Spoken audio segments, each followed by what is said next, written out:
Olá pessoal, hoje é o nosso 7º encontro e nesse momento a gente vai falar a respeito de ferramentas para aprimoramento da qualidade. Eu, no primeiro momento, já havia comentado antes da gente iniciar a gravação que esse conteúdo eu já trabalhei inclusive em outra disciplina para auxiliar ali na questão de métodos, né, em ferramentas ali para aprimoramento da qualidade. Então, a primeira parte do slide, ele fala um pouco a respeito do que é a qualidade, da importância da qualidade, mas como a nossa disciplina é gestão da qualidade, eu não vou, né, fazer os comentários que a gente já abordou com uma profundidade muito maior. Mas, para seguir a linha e para mostrar aqui, eu vou passar os slides de uma forma sucinta, né? Os primeiros, né, para até que a gente entre no tópico.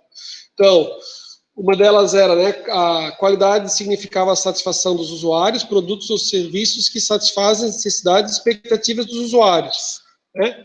Aqui, a questão das eras da qualidade, da evolução, que a gente trabalhou logo no comecinho, e daí a gente entra justamente, né, nas ferramentas para aprimoramento da qualidade, né? Quando a gente vê ali a sigla, né, ferramentas para aprimoramento da qualidade, eu não sei, cada vez que eu olho, para mim parece em inglês, né, aquelas perguntas frequentes, né, respostas ali para as perguntas frequentes. Mas aqui é a sigla, né, para ferramentas para aprimoramento da qualidade. Então diz assim, ó, para as empresas, né, que desejam assumir vantagens competitivas no mercado, é fundamental, atualmente, o desenvolvimento da qualidade dos produtos e serviços. Beleza, a gente já concordou com isso. Para atingir tais objetivos, exige-se um compromisso intenso no sentido do aprimoramento constante da competência profissional e como instrumento de auxílio para facilitar a análise e o processo de tomada de decisão, estão à disposição as ferramentas para aprimoramento da qualidade. Nós acabamos de conversar a respeito de custos da qualidade, né, e da importância do monitoramento. Essas ferramentas, elas vão auxiliar, né, na identificação de problemas, são ferramentas para identificar as causas de um determinado problema, o problema sendo pensando como a ideia das consequências, né, e não trabalhar nas consequências, mas sim trabalhar nas causas, identificar, né, possíveis soluções, identificar possíveis causas. Então, são ferramentas nesse sentido, e é isso que a gente vai trabalhar.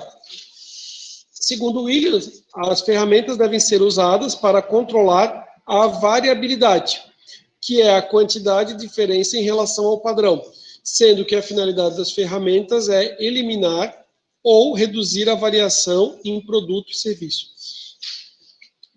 Vai depender da ferramenta que a gente vai utilizar, mas a lógica é assim, o que é algo, se a gente estiver pensando na produção, lembra que a gente falou na produção? Se tiver produção na produção, é assim, ó, o cara foi no McDonald's, o cara vai no McDonald's, ele tem aquela lembrança de qual que era o gosto da comida. Então, a pessoa viajou, foi para um país completamente distinto, ele chega lá e ele fala assim, cara, graças a Deus, tem um McDonald's. Não aguentava mais comer pratos exóticos, né, apesar de muito diferentes, gostosos e coisa e tal, mas eu quero comer assim quero comer o Big Mac, né?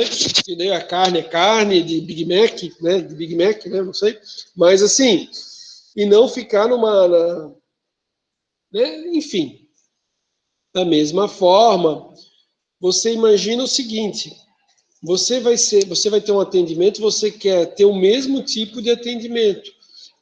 A questão, né, do controle da qualidade ou da garantia da qualidade vai estar relacionada ao quê? Para que você tenha aquele, né, que não haja uma variação. Então, assim, no atendimento, um dia o cara é atendido super bem, oferecem cafezinho, fazem tudo pro cara. No outro dia o cara, meu Deus, só falta ser empurrado para fora da loja, né? Então, assim, toda a equipe vai ter treinamento, tem um procedimento a ser adotado, tem, né, um monitoramento para identificar, e a ideia é que seja uma constante.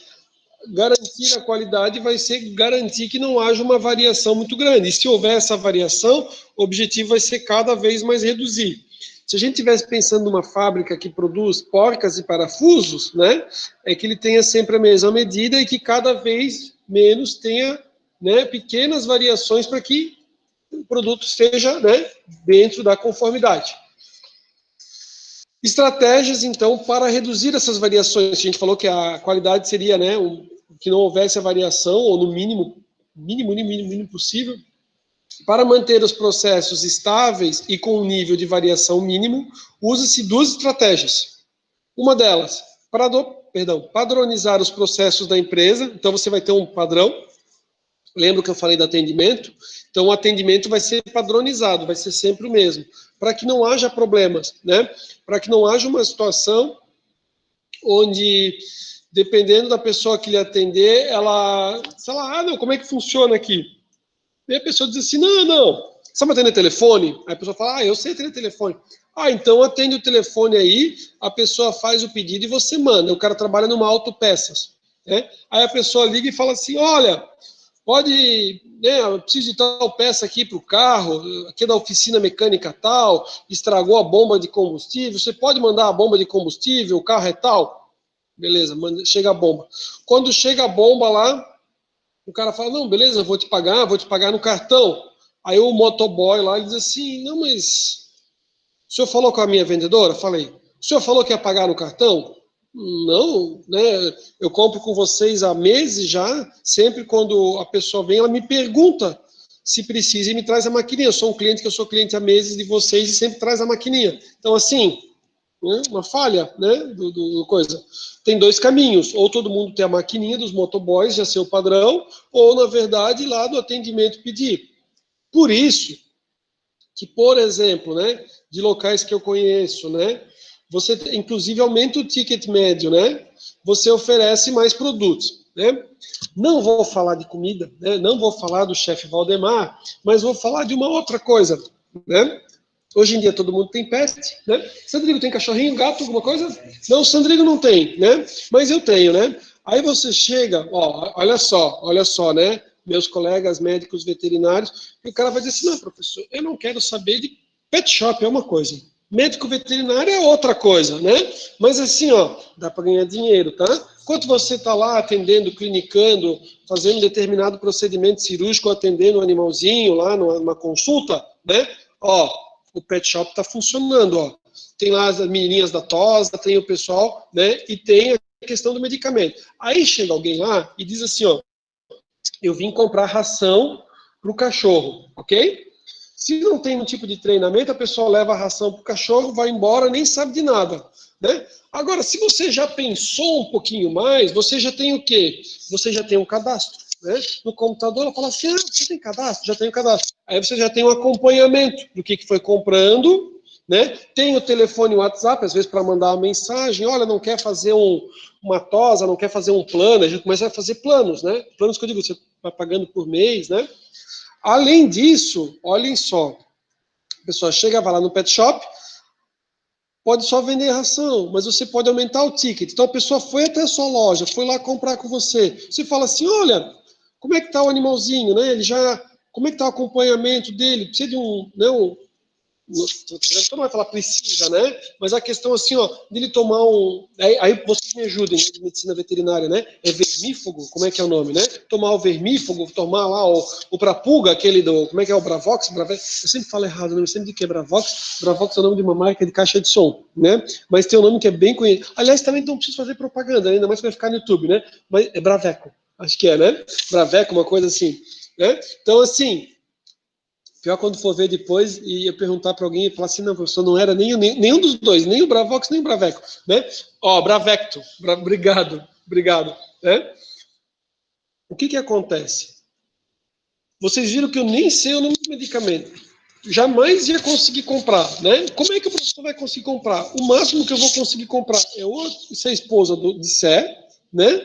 Ou às vezes o que acontece? Aquele contato que você tem ali é às vezes o contato que às vezes a pessoa pergunta e a pessoa fala assim, bastaria fazer a segunda pergunta, quantos quilos tem seu cachorrinho? Não tenho a menor ideia. Não tenho a menor ideia, né? Então, assim, aí fala assim, poxa, é bacana fazer uma consulta, aí faz uma consulta. Então, assim, ó, se você tem bem estruturado e padronizado, você ainda tem um aumento do faturamento, né? Professor, tá bom, a gente já está perto das 10, pode falar um exemplo? Pode fazer um exemplo com comida, beleza. Restaurante do Fábio. lá de Itapema, ali perto da Polícia Rodoviária Federal, né? O cara é bem bacana, né? Tem toda uma história de vida, show de bola, o pessoal realmente se encanta com a história dele, o cara é muito bacana, né? Então, assim, ó, mesma coisa acontece, né? Para não dizer que você fala só de um, mesma coisa acontece se você for no restaurante Ataliba, né? Fazendo um monte de propaganda hoje, né? Enfim, olhem só, a pessoa vai lá, tem um buffet maravilhoso, rodízio de carnes no Ataliba, né? Show de bola, o cara não precisa. E tem toda a sobremesa. Sobremesa é cortesia. Só que o que eles fazem, né? O garçom fica passando com aquele sorvete para um lado e para o outro, né? Quem tem filho sabe que a criança vai pedir o sorvete, vai ter um adicional a mais, né? Assim como, né? Passando ali ali com a questão dos coquetéis, né? A mulher sempre gosta de um coquetel, né? Aí, dependendo do homem, também acaba pedindo uma bebida, né? Se às vezes já não pediu ali para acompanhar a refeição, acaba pedindo algo a mais.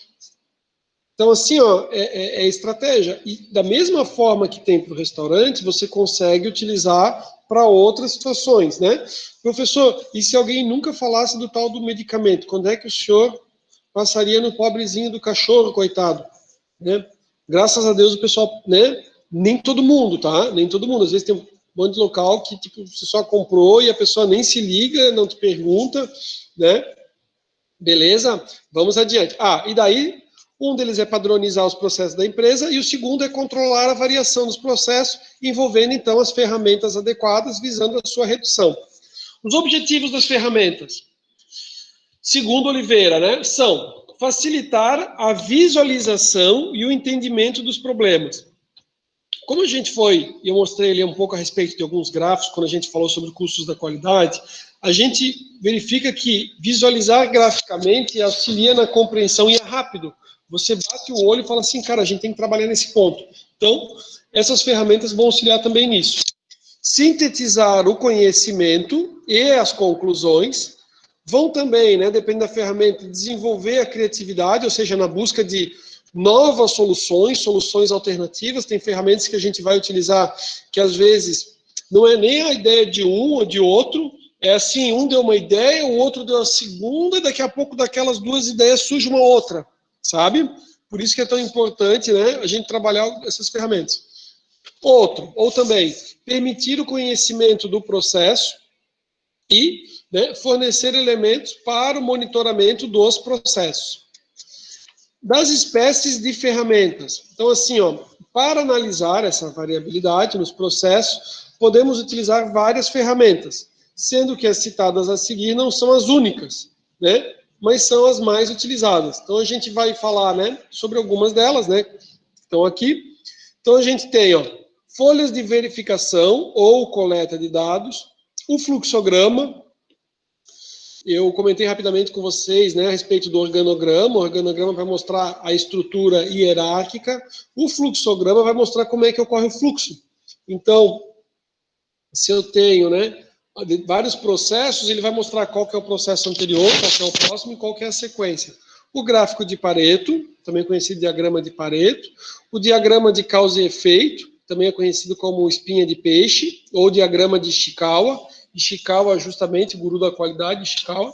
Estratificação, histograma, diagrama de dispersão, gráfico de controle, uma outra ferramenta chamada brainstorming, né, ou tempestade de ideias, e uma outra ferramenta chamada 5W2H. Pessoal, ó, o André viu comigo, a gente trabalhou na disciplina de OSM, isso mesmo, a gente trabalhou em OSM. Aqui eu estou com a turma de gestão da qualidade, que daí só vai ter trabalhado em medicina veterinária, só vai ter comigo essa disciplina, né? O André já está craque aqui na questão das ferramentas da qualidade. E o que eu fiz, né? Se eu trabalhei com o pessoal em OSM, aí eu não vou trabalhar na qualidade. Por exemplo, semestre passado eu estava com a turma que tinha trabalhado organização, sistemas e métodos. Como a gente tem vários conteúdos, eu não trabalhei com eles as ferramentas para aprimoramento da qualidade. Na verdade, eu comentei com eles numa aula, eu mostrei um outro material, mas a gente falou de uma forma bem sucinta. Aqui a gente também vai falar de uma forma sucinta, mas daí a gente vai dar uma detalhada um pouquinho, aí o André pode nos auxiliar ali em relação às ferramentas. Então, primeira, né, coleta de dados. A gente não vai exaurir o assunto hoje, mas a gente comenta um pouquinho, né? Aqui, para coleta de dados, é utilizado algo chamado de folha de verificação, né? A gente vai ver o exemplo aqui de folha de verificação. O que vai acontecer é que essa folha de verificação, em muitos casos, você já tem ela em forma eletrônica, né? Quando se iniciou, o que acontece? Você tinha alguém na supervisão, digamos, de uma fábrica, de uma indústria, com uma prancheta, né? E ele na prancheta ia fazendo as anotações, né? Da mesma forma que quem trabalhava na área de vendas, ele ia lá com o bloquinho de pedidos e ele tirava, né? Só falava tirar pedido, ele tirava o pedido. Com o tempo, né, a tecnologia vai vindo, ou você tem um sistema que vai conversar direto fornecedor-cliente, ou você tem o vendedor, que o vendedor ele vai até na empresa, só que hoje em dia ele faz, né? Uma época o pessoal ia com os tablets, uns outros equipamentos. Hoje em dia o próprio celular, né? Recebe o celular da empresa e com o celular da empresa, né? Ele vai lá e faz os pedidos. A vantagem de você ter em meio eletrônico é porque assim você não precisa digitar todos os dados do cliente. Só bota lá qual que é o número do cadastro, começa a digitar o nome, já pega o nome, beleza. Aí o sistema ainda pode perguntar assim: deseja fazer o último pedido ou solicitação igual ao último pedido? Aí o cara diz, beleza, eu quero. Aí ele já traz tudo que tinha sido feito no último pedido e ele só faz alguns ajustes. Ganha-se tempo, né? Ganha-se muito mais tempo do funcionário. Por que eu estou comentando isso? Você pode estar começando seu negócio e deve ser dizer assim, não vou fazer aqui no começo de uma determinada forma e depois você começa a automatizar e vai automatizando. Tá? Ou não, eu vou fazer. Hoje em dia dá para trabalhar com a questão de um software livre, ou trabalhar, fazer a programação, ou montar ali e já começar numa boa trabalhada. Se a gente estiver falando de maquinário, tem muito maquinário, né? O que antes você precisava ter o supervisor, você não precisa mais ter o supervisor. O maquinário já vai te dando os relatórios de quanto foi a produção, se está tudo certo, se é tudo ok, né? O mundo evoluiu, né, pessoal? O mundo evoluiu. Hoje em dia, eu ainda não tenho, né? Não sei se vocês têm, na casa de vocês, mas a geladeira vai dizer ali nos itens ali qual que é o item que está faltando, já manda o aviso para o supermercado. A gente já comentou isso nos primeiros encontros, né? A máquina de lavar, ela lavar roupa, né? A máquina que vocês têm em casa também, de lavar e de secar, ela vê ali pelo peso, ela já faz os cálculos, ela já seca direitinho, né? Você bota lavar, secar, ela vê pelo peso e ela seca. Ela não fica lá torrando com a secadora lá, né? As peças, né? Então assim, hoje em dia você tem sensor em tudo, né? É ruim quando dá pau no sensor, né? Você pega tipo assim o pessoal brinca, né? Tipo o Fusca, né? Se o Fusca der um problema, o cara, sei lá, tipo aqueles... Tinha uns programas de televisão que o cara pegava a goma de mascar, meia, calça, não sei o que, amarrava e aquilo funcionava. O Fusca é assim, o cara junta assim os negócios e o carro anda a vida toda, né? Agora você pega um carro automático atual, cara, acabou a bateria, não tem esse negócio de empurrar o carro automático. Trocar a bateria, né? Ou dar um pau no sensor ali, né? Você tem carros maravilhosos, tem uns carros muito bons, né? Não vou falar o nome, né? Que os caras dizem assim, cara, o carro é excelente, mas a fabricante, não, obviamente não é BMW, não é Mercedes, né? Mas diz assim, mas a fabricante ela não dá tanta assistência. Então assim, o carro é lindo, show e coisa e tal. Aí, geralmente, às vezes, quem acaba pegando esse carro usado não vai dando manutenção, e daí se você pega assim de uma segunda, de um terceiro e coisa e tal, cara, se der bucha no carro, né? Aí são duas alegrias, quando compra e quando dá fim. Mas tem uns que vale a pena, nem que seja para depois fazer floreira de casa, mas né, é divertida a brincadeira. Beleza, então... Aqui, folha de verificação ou coleta de dados.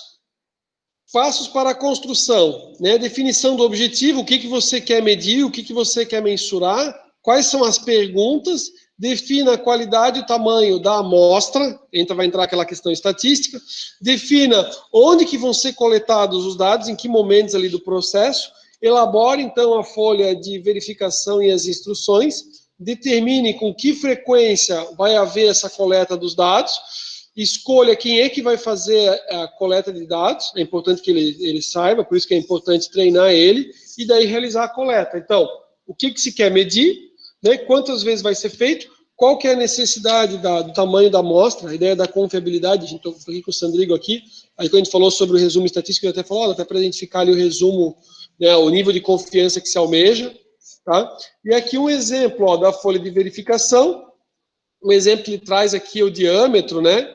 E daí aqui você tem as anotações ali, ó, do diâmetro e tudo mais, né, e as medidas, tá?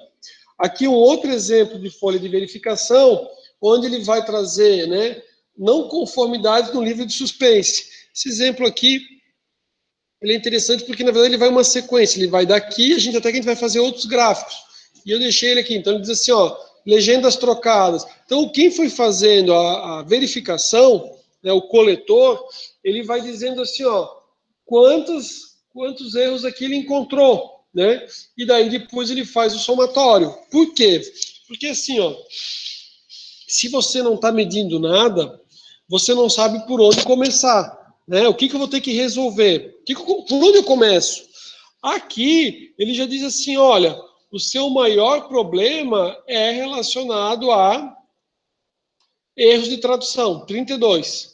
Depois, o seu segundo maior problema é legendas trocadas, né? Depois, manchas na capa. Então você verifica assim, ó, ele te dá um norte do tipo assim, cara, tá dando muito problema, tá? Se eu resolver aqui, eu acabei, ó, se a gente for observar, ó, 32 de 61, cara, resolvi 50% das não conformidades, resolvendo um problema. Um único problema resolve 50% das não conformidades. Então, assim, a partir do momento que você começa a medir e mensurar, você começa a saber o que é prioridade, onde é que você consegue trabalhar, tá? Aqui ele traz uma planilha de apuração, tipo jogou no Excel, né? Então, ó, do percentual, aquele que eu falei que era mais 50%, são 52,50%, né? Legendas trocadas, 21%. Manchas na capa, 9%. Aqui ele foi acumulando. Ele somou um com o outro. Então, se eu resolver dois problemas, eu resolvo praticamente 3/4. Resolvo praticamente resolvendo dois problemas, eu resolvo 3/4 de todas as não conformidades. Tá bom? Então, nesse nosso encontro de hoje, a gente vai até aqui, né, a respeito da verificação. Na semana que vem, a gente continua ali as ferramentas para aprimoramento da qualidade de onde a gente parou. Tá bom? Agradeço bastante a presença de vocês. Vou disponibilizar os vídeos depois no YouTube. Tem um que eu vou deixar ali só no listado, então acessem daí o Sala de Aula. E aproveito então para comunicar que a gente comentou ali a respeito da nossa atividade, que vai ser a produção textual. Eu vou só organizar para postar ela para vocês. Ela ainda não foi postada, mas vou deixar com bastante tempo hábil para que vocês possam fazer sem problema nenhum, tá bom? Agradeço a presença de vocês, desejo uma excelente semana e qualquer coisa estou à disposição. Valeu, um abraço, pessoal.